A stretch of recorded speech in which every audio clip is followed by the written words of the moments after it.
लोकसभेत महाराष्ट्रात मवियाची जादू चालली आणि मोदींची लाट ओसरली। आता शरद पवारांनी विधानसभेच्या अनुषंगाने मोठं वक्तव्य केलं। मला 4 महिने द्या, मला सरकार बदलायचं आहे। हा निर्धार शरद पवारांनी शेतकऱ्यांसमोर व्यक्त केला। शरद पवार इंदापूर तालुक्यात दुष्काळी पाहणी दौऱ्यावर आहेत। यावेळी शेतकऱ्यांनी समस्यांचा पाढा पवारांच्या समोर वाचून दाखवला। शेतकऱ्यांना आश्वस्त करताना पवारांनी त्यांच्या विधानसभेच्या मास्टर प्लॅनचा ट्रेलर रिलीज केला।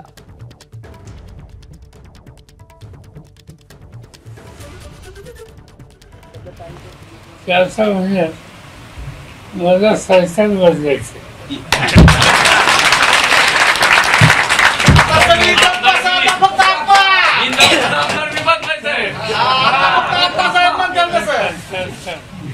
सरकार बदलल्याशिवाय आपल्याला पाहिजे त्याची गरज घेता येत नाही।